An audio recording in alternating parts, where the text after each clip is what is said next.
আমাদের পেছনে দুর্গাপুজোর প্যান্ডেল শুরু হয়ে গেছে। দেখো, ওই দেখো,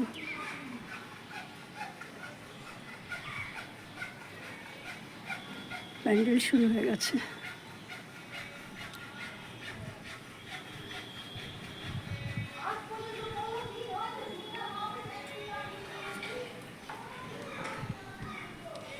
আকাশটাকে দেখো, কালকেও সকালে ঘুম থেকে উঠেছিলাম, তখন এরকম ঝকঝকে চকচকে সুন্দর একটা আকাশ ছিল। তারপরেই শুরু হলো বৃষ্টি। কাকে বলে বৃষ্টি বাবা রে বাবা!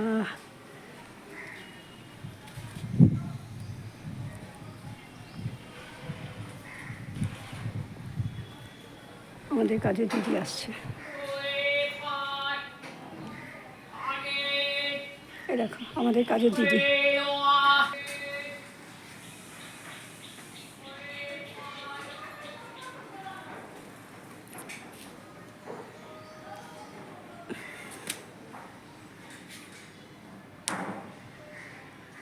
এক এক সময় মানে আকাশেরই ভিডিও করি, কারণ এই সময়গুলো তো আর পাবো না। এই দেখো আমাদের গাছের পেঁপেগুলো আবার সেই বড় হচ্ছে,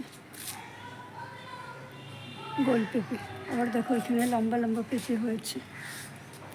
সেই পেঁপেগুলো সরু সরু, ছোট ছোট, এগুলো যে খুব বেশি বড় হবে বলে মনে হয় না।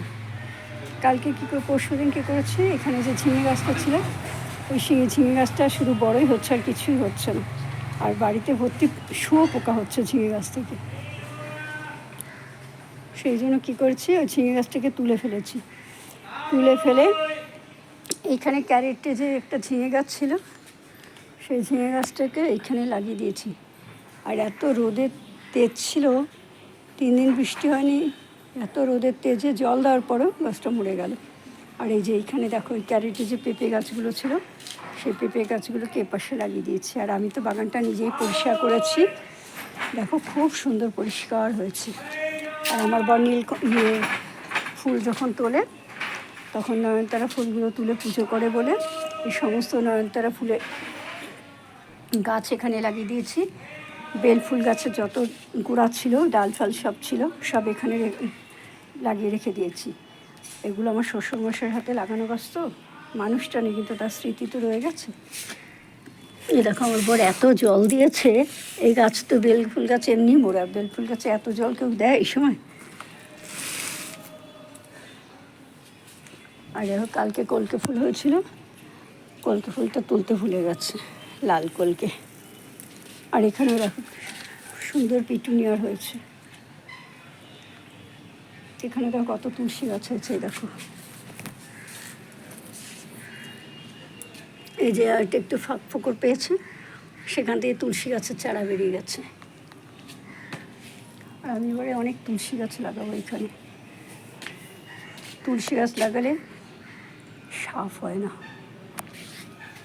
আর ওই দেখো কাটোয়া ডাটাগুলো যে আছে ওইখানটা দেখো কত সুন্দর পরিষ্কার করে দিয়েছি। এই যে আমার লঙ্কা গাছগুলো, একটা গাছে আবার তো হেলেও গেছে।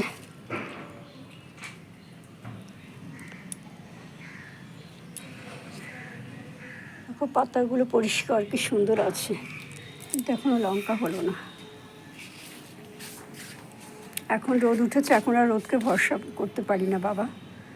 হঠাৎ হঠাৎ করে রোদ ভালো মতন ওঠে, আবার হঠাৎ করে এমনভাবে বৃষ্টি আসে যে দৌড়ঝাঁপ করে জামা কাপড় তুলতে তুলতে বৃষ্টি একটু ভাসিয়ে দেয়, সব জামা কাপড় ভিজে যায়। আর এই দেখো এই ডালটা কাটবো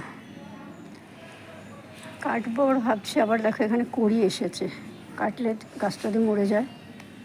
গাছে ভর্তি কুড়ি অবস্থায় তো কাটা যাবে না। না, আমি কিনে নিয়ে এসেছি হলুদ কমলা, হলুদ একটা নিয়ে এসেছি, কমলা রঙের থোকায় অনেক বেশি নিয়ে এসেছি।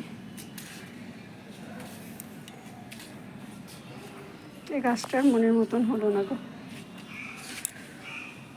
খাওয়ার কিন্তু যথারীতি ভাতের ফ্যান, তারপরে চাল ধোয়া জল, আলু সেদ্ধ করা জল, সমস্ত রকমের সেদ্ধ জল, ডিমের খোসা, ডিম সেদ্ধ জল সবই কিছু দিচ্ছি। দিলে কি হবে, গাছটা ঠিক মতন হচ্ছে না। আর এইটা হলো আমার কুন্দ ফুলের গাছ।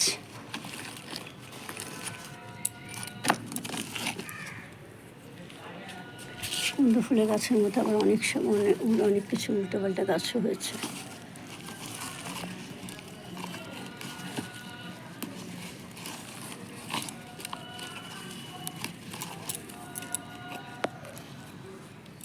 এই গাছটা শ্যাওলা পড়ে যাচ্ছে মাটিতে, নাড়িয়ে দিলে খুঁড়ে দিলে ঠিক হয়ে যাবে। আর এখানে গাছগুলো অর্ধেক ডাল মরে গেছে আর আছে। আর এই দেখো কি সুন্দর পরিষ্কার করেছে, দেখো। যে করে দেবে মালির ভরসায় বসেছিলাম, মালি আসতে এত দেরি করলো। তারপর যেদিন আমি করেছি তারপরের দিন মালি এসেছে। মালি বলছে, বৌদি তোমাদের বাড়িতে যাবো। আনছে কি কেন বলে যে অমাবস্যার সময় আসবো। আনছি তুমি অমাবস্যার সময় আসবে বলে আমার বাড়ি পুরো জঙ্গল হয়ে গেছিলো, সেই জন্য আমি নিজে কেটে পরিষ্কার করে নিয়েছি। এখন আপাতত লাগবে না, পরে আবার এসে বলছে হ্যাঁ ঠিক আছে। আর এই দেখো পেছন দিকে অ্যালোভেরা গাছগুলো লাগিয়ে দিয়েছিলাম, কি সুন্দর অ্যালোভেরা গাছগুলো হয়েছে। আর এবার কাটোয়া ডাঁটার বীজগুলো সংগ্রহ করে রেখে দেবো, ডাঁটাটা খাবো। এসব শক্ত ডাঁটা না, শুক্তো দিয়ে ডাল দিয়ে চচ্চড়ি করে খেতে খুব ভালো লাগে। আর এই দেখো তুলসী গাছটা,